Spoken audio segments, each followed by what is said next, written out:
ఆంధ్రప్రదేశ్లో భారత రాష్ట్ర సమితి ఏం చేస్తోంది? అసలు ఆ పార్టీ రాష్ట్ర శాఖ ఉన్నట్లా లేనట్లా? జాతీయ రాజకీయాలంటూ బీఆర్ఎస్ గా మార్చేశారు కేసీఆర్. ఆ క్రమంలో ఏపీపై ఫోకస్ పెట్టారు. స్టేట్ బీఆర్ఎస్ కమిటీని కూడా ప్రకటించారు. 3 సార్లు ఎన్నికల్లో పోటీ చేసి ఓడిపోయిన మాజీ ఐఏఎస్ అధికారి తోట చంద్రశేఖర్ ని ఏపీ పార్టీ అధ్యక్షుడిగా ప్రకటించారు. స్టార్టింగ్ లో ఆ పార్టీలో కొంత హడావిడి కనిపించినప్పటికీ ఇప్పుడు ఏపీ బీఆర్ఎస్ సైలెంట్ అయిపోయింది. ఆ పార్టీలో చేరిన అరాకొర నేతలే పక్క చూపులు చూస్తున్నట్లు కనిపిస్తున్నారు. దాంతో అసలు అక్కడ లీడర్ బీఆర్ఎస్ ఉందా లేదా అన్నట్లు తయారైంది పరిస్థితి.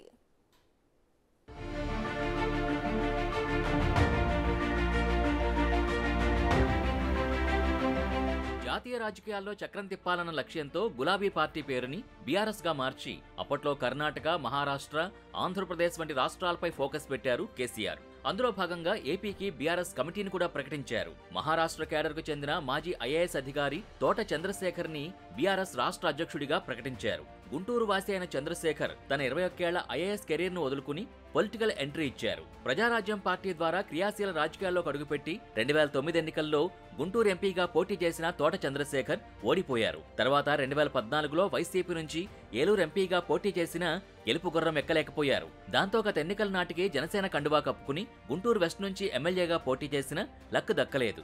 ఆ ఎన్నికల్లో ఒంటరిగా పోటీ చేసిన జనసేనకు ఏపీలో జనాదరణ దక్కకపోవడంతో మళ్లీ దిక్కులు చూస్తున్న చంద్రశేఖర్ కు బీఆర్ఎస్ ఆశాకిరణంలా కనిపించడంతో గులాబీ కండువా కప్పేసుకున్నారు.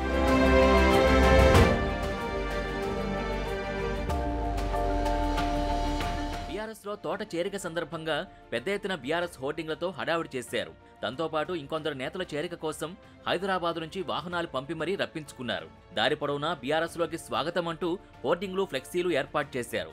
ఏపీలో బీఆర్ఎస్ బహిరంగ సభలు నిర్వహిస్తుందని, కేసీఆర్ ఆ సభల్లో పాల్గొంటారని పెద్ద ఎత్తున ప్రచారంతో ఓదరగొట్టేశారు. కేసీఆర్ సమక్షంలో బీఆర్ఎస్ లో చేరిన తోట తనని అధ్యక్షుడిగా ప్రకటించగానే గతేడాది మేలో గుంటూరులో బీఆర్ఎస్ రాష్ట్ర కార్యాలయం ప్రారంభించారు.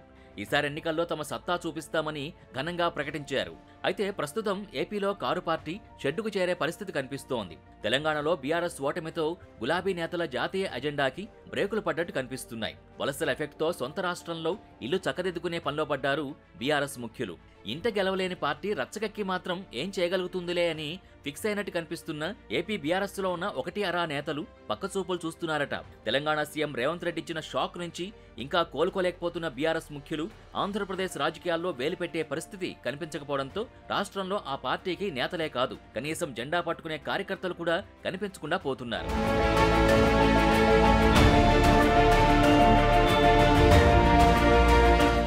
రాష్ట్ర పార్టీ అధ్యక్షుడు తోట చంద్రశేఖర్ కు రియల్ ఎస్టేట్ సహా అన్ని వ్యాపారాలు హైదరాబాద్తోనే ముడిపడి ఉన్నాయి.